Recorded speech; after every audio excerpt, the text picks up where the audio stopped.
보건당국이 지난달 중순 범정부 차원의 재난 대응 훈련 계획을 발표했습니다. 그런데 이 첫 메르스 확진 환자가 공식 발표된 당일 어찌된 일인지 메르스 훈련이 추가됐습니다. 당초 공개한 훈련 내용을 완전히 바꿔서 급박하게 추가로 내놓은 것으로 보여서 그 배경을 놓고 말들이 많습니다. 어떻게 된 건지 사회부 강진원 기자와 함께 이야기 나눠보겠습니다. 자, 강진원 기자, 원래 정부의 그 재난 대응 훈련은 어떤 형식의 어떤 내용의 훈련이었습니까?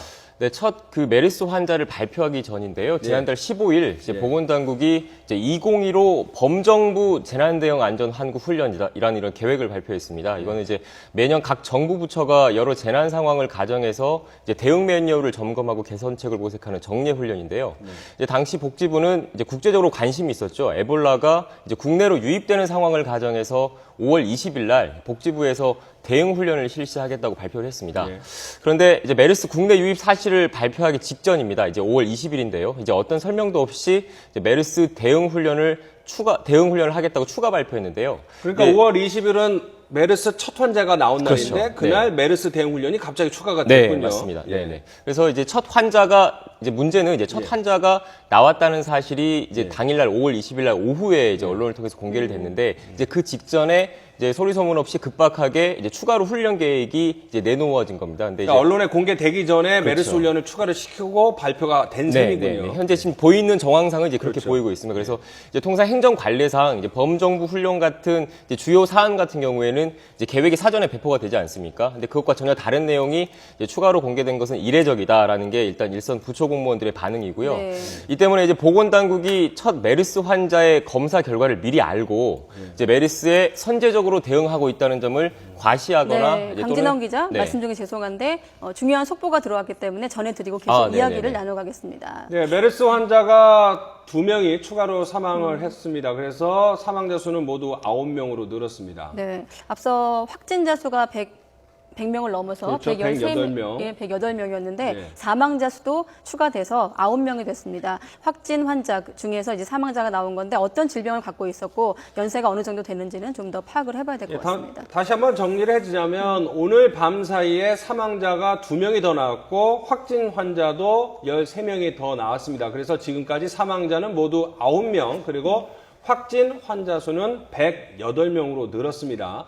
오늘 문영표 보건복지부 장관이 10시 반에 메르스 관련 긴급 담화를 발표할 예정인데 이 사망자가 늘었고 확진자 수도 또 감소세를 보이는 듯 하더니 오늘 13명으로 늘었습니다. 그래서 과연 진정세를 보이고 있는지 아직까지는 방심하지 못하고 확산에 대한 우려가 여전한지 이 부분에 대해서 좀 더 짚어봐야 될 것 같고요. 또 이광희 앵커가 잠시 전에 말씀을 드렸지만 이 2명의 추가 사망자, 13명의 추가 확진자 수, 이 분들이 어느 병원을 거쳐서 어떤 식으로 전염이 됐는지 이런 것들에 대해서 면밀하게 조사를 하고 그 전수조사 결과가 나와야지 이 한국형 메르스가 확산이 되고 있는지 아니면은 이 전망과 조금 다른 상황으로 이어지고 있는지 이런 부분이 좀 지켜봐야 될 것 같습니다. 예, 그렇습니다. 앞서 얘기를 계속 나눠갈까요? 예, 자세한 내용은 그 출입 기자가 상황을 좀 더 파악을 하면 다시 한번 연결을 해서 정확하게 환자들이 어느 병원을 거쳐서 어떤 식으로 전염이 됐는지에 대해서 조금 더 자세하게 알려드리도록 하겠습니다. 자, 그래서 지금 5월 20일 날 첫 환자가 나온 그날 발표 직전에 메르스 관련 대응 훈련을 긴급하게 추가가 됐다. 이런 얘기를 하고 있었는데요. 예. 지금 이제 앞서 그 속보에서도 나온 것처럼 이제 초기 대응이 제대로 됐다면 이렇게 사망자가 늘어났을 것이냐에 대한 우려가 지금 생기는 것 같습니다. 그래서 일단 그 지금 현재 짚고 넘어가고 있는 부분이 이제 그 메르스 첫 환자가 나왔을 당시에 이제 범정부 대응 훈련이 급하게 메르스 훈련이 추가가 됐는데 이 훈련이 제대로 진행이 됐다면 초기에 그 첫 환자를 제대로 격리 조치를 하고 이렇게 좀 됐다면 이렇게까지 확산되지 않았을 것 아니냐라는 지금 우려가 나와서 일단 이 문제에 대해서 좀 짚어보고 있는 거거든요. 그래서 일단 아까 그 계속 드렸던 말씀을 좀 정리를 좀 해드리면 이제 결국은 그 확진 환자가 발표되기 직전에 이제 메르스 대응 훈련이 추가됐다고 발표가 됐는데 이제 그 통상적인 행정 관례상 이게 좀 이해가 납득이 좀 되지 않는 부분이거든요. 그래서 이 때문에 보건당국이 이제 첫 그 메르스 환자의 검사 결과를 미리 알고 이제 메르스에 선제적으로 대응하고 있거나 아니면은 손을 놓고 있었다 이런 비판을 피하기 위해서 이제 메르스 대응 훈련을 급하게 끼워 넣은 것 아니냐라는 의혹이 일단 이렇게 좀 제기되고 있습니다. 공교롭게 날짜가 겹쳤다고 볼 수 있겠는, 네, 뭐 네. 볼 수도 있겠지만 복지부는 뭐라고 얘기하나요? 일단 이에 대해서 보건복지부 한마디로 일선 부서가 의욕적으로 일을 추진하는 과정에서 이제 추가로 메르스 대응 훈련 계획이 발표된 것 뿐이지 이제 선제적으로 뭐 메르스에 잘 대처했거나 뭐 과시하거나 뭐 예상되는 비판을 피하려는 의도는 전혀 없었다라고 일단 해명을 했습니다. 이제 첫 메르스 환자를 발표한 게 5월 20일 오후인데요. 이제 공교롭게도 메르스 대응 훈련을 실시하겠다고 추가로 계획을 내놓은 날이 겹쳤다는 일단 이런 해명입니다. 자, 뭐 사실은 뭐 정부 부처끼리의 일이기 때문에 첫 번째 환자가 발병이 됐다라는 걸 공식 발표하기 전에 정부 내에서는 미리 뭐 정보를 입수할 수 있고 네. 그것이 뭐 오전 오후의 차이기 때문에 크게 잘못이라고 보기는 힘들지만 어쨌든 간에 그런 재난 대응 훈련을 세웠다면 적극적으로 초반에 잘 대응을 했어야 되는데 지금 뭐 부실 대응, 늦장 대응 있지 않습니까? 네. 그날 어떤 훈련을 한 겁니까? 지금 앵커께서 말씀하신 대로 이제 그 보건당국이 뭐 이렇게 해명을 했는데 이 해명이 설득력을 얻으려면 이제 지난달 20일 첫 확진 환자가 나온 날 이제 범정부 메르스 대응 훈련이 실시됐는데 이게 제대로 이루어졌어야 네. 하거든요. 근데 그렇죠. 이제 특히 훈련이 진행된 20일 오후 같은 경우에는 이제 첫 메르스 환자가 공개된 직후이니까 그렇죠. 예. 제대로 정말 대응을 했다면 지금처럼 이렇게 확산세가 나오지 않았을 거라는 지금 그 가정도 가능한데 그렇죠. 예. 당시 어떻게 훈련이 진행되는지를 제가 한번 좀 취재를 좀 해보니까요. 이제 가상의 그 시나리오가 아닌 실제 상황이 벌어졌는데 취재 결과 실상은 그렇지 못했습니다. 이제 당시 보건당국이 실시했다는 메르스 대응 훈련 보니까 기관 관계자 한 10여 명이 회의실에 모여가지고 이제 메르스 유입 상황 등을 가정한 시나리오를 놓고 사실상 토론하는 자리였습니다. 그러니까 실제 상황이 벌어졌는데 네네. 시나리오, 네. 가정 시나리오를 갖고 네, 했으니 네, 그것도 또 앞뒤가 안 맞네요. 네, 그렇죠. 근데 그리고 만약에 토론을 했다고 했는데 만약에 제대로 훈련을 한다면 토론 말고 어떤 거를 더 했어야 되는 일단 거죠? 그 뭐 앞서 앵커께서 말씀하신 대로 늑장 대처 논란이 좀 있지 않습니까? 이제 20일 날 그 첫 메르스 환자가 나왔는데 그 메르스 환자와 같은 병실, 같은 병동에 있었던 분들이 뭐 중국으로 출장을 간다거나 아니면 다른 대형 병원으로 간다거나 이 문제 때문에 어떻게 보면 그 메르스 확산세가 초기에 그 병원에서 제대로 격리가 됐다면 이 해결이 됐을 것 같다는 생각이 드는데 그 격리 조치라든지 아니면은 병원 간의 정보 공유 같은 실제 상황이 벌어졌으니까 그 부분에 대해서 논의를 했어야 된다고 일단 생각을 하는데요.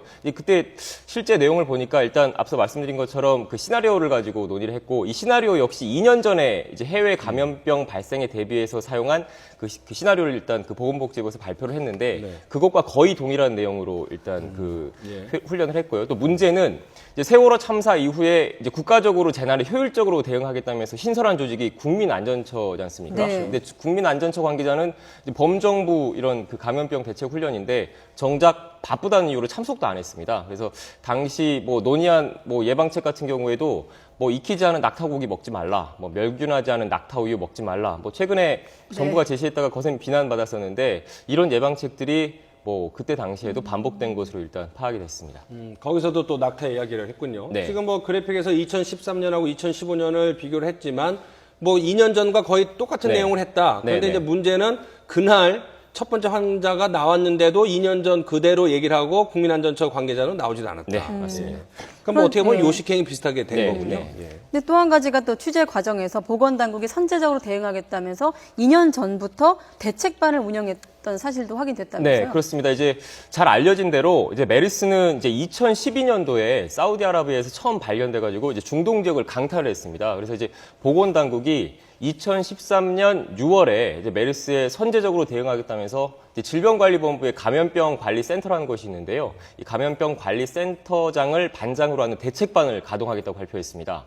여기에 이제 감염병관리과, 감염병감시과, 역학조사과 등 이제 관련된 주무부서가 모두 포함됐거든요. 그리고 그 대책반을 가동하고 나서 이제 얼마 뒤죠. 2013년 8월에는 이제 사우디아라비아에서 일하던 우리 근로자가 이제 현지에서 메르스 의심 증세로 숨졌습니다. 그래서 네. 보건당국이 이제 대책반을 중심으로 사우디아라비아에서 입국한 근로자에 대한 검역 강화하고 메르스 국내 유입 막기 위해서 총력을 기울이겠다고 또 추가로 발표를 했습니다. 다행히 이 환자는 이제 메르스 아닌 것으로 확인은 됐는데 이제 그래도 보건당국은 대책반을 계속 가동하겠다고 공언을 했습니다. 근데 제가 좀 의문이 드는 게 네. 이제 명패만 걸어놓고 형식적으로 대책반 운영한 거 아닌지 이런 생각이 들더라고요. 그래서 보건당국의 그 대책반 구체적 인원과 활동 내용 어떤 건지 네. 좀 알려달라고 요청을 했는데 이제 돌아온 답변은 좀 아쉬웠습니다. 대책반을 중심으로 이제 최근까지 매주 상황회의를 열고는 있지만 이제 메르스 관련된 그 메르스와 관련해서 구체적으로 어떤 활동했는지는 대외비다, 비밀이라서 알려줄 수 없다라고 일단 저에게 밝혀왔습니다. 오히려 알려야 되는 거 아닌가요? 의구심이 들 수밖에 없는 부분인 거죠. 이렇게 제대로 이런 활동을 했다고? 했다면은 네. 뭐 알려야 될 것 같은데 뭐 그 대책반을 꾸려서 2년 전부터 가동을 했다고 그러는데 정작 어떤 내용을 활동을 했는지에 대해서는 뭐 대외비라고 하니까요. 이제 의구심이 좀 가시지는 않는 것 같습니다. 네. 지금 뭐 속보 들어온 거 마지막으로 다시 한번 정리를 해드리자면 밤사이에 메르스 환자 2명이 추가로 사망해서 지금까지 사망자 수는 9명으로 늘었고요. 그리고 확진 환자 수는 13명이 추가가 돼서 지금까지 총 환자 수는 108명으로 증가를 했습니다. 특히 이 2명의 사망자를 봤더니요. 신원이 보니까 62세 남성 그리고 75세 여성인데요. 뭐 다른 병력 갖고 치료를 받다가 감염이 됐고요. 이 확진자 중에는 또 서울 삼성병원에서 치료를 받던 분들도 계십니다. 예. 지금까지 사회부 강진원 기자와 정부의 대응에 대해서 여러 가지 문제점 다시 한번 새로운 내용 짚어봤습니다. 강진원 기자 수고했습니다. 고맙습니다.